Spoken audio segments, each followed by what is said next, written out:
If you want to know how to revive your marriage, keep watching. Don't blink.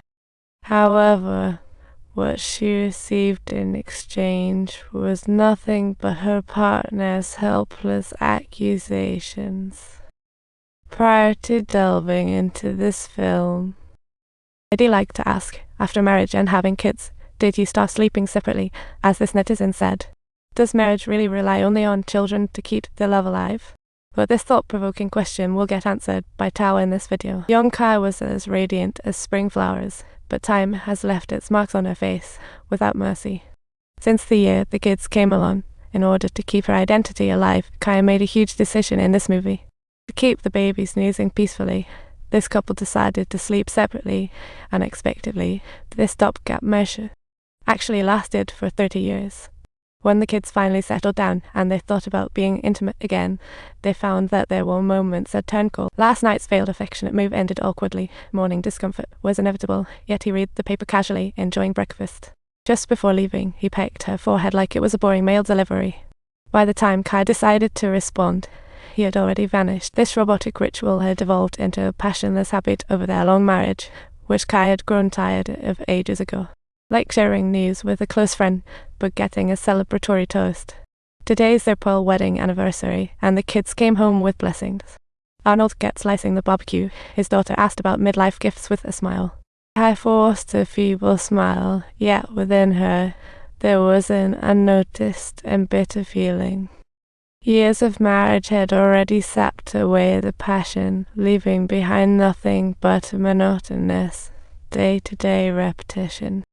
The so-called anniversary gifts had vanished.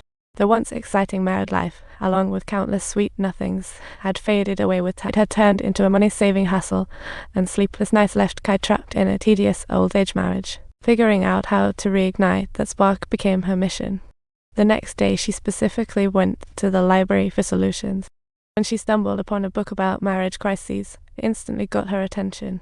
Perhaps this relationship guru could save their faltering love. After a night of deep thought, Kai made an important decision that would change her life's path. The next day, she handed Arnold the expert's business card. She suggested they go to Maine for relationship counseling, even though it cost a hefty $4,000. But Kai had already tapped into all her savings to book the trip, waiting for Arnold's nod. The husband thought she was just stirring trouble and insisted there was no emotional issue between them. I'm not going. If you want to talk to relatives, we can do it at your place. Well, maybe I'll go. Fine.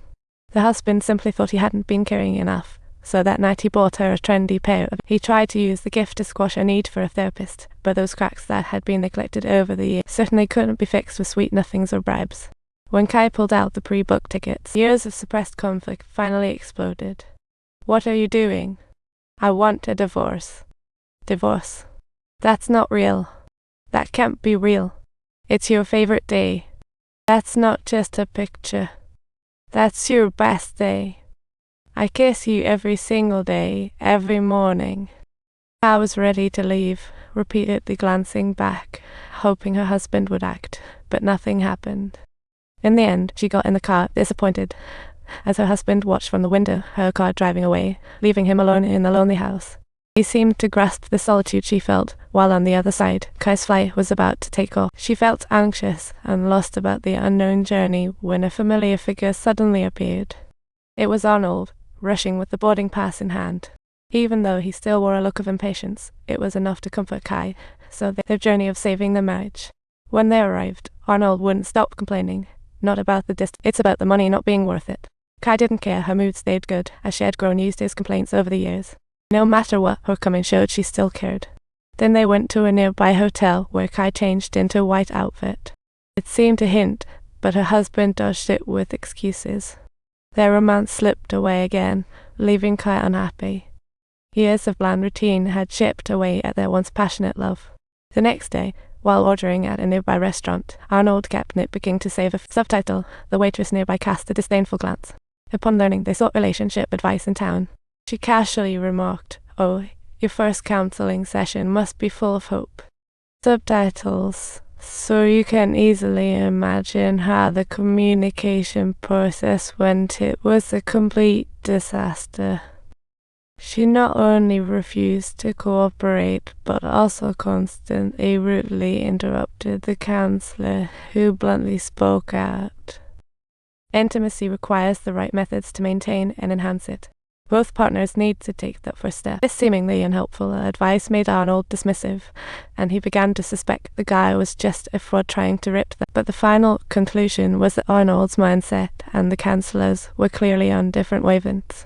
Arnold completely resisted the Chancellor's opinions. Once out of the session, he kept whining. He aired his complaints loudly in public without trying to hide it, completely ignoring Kai, who was crying quietly out of embarrassment. During the second session, the Chancellor had them recall their first meeting.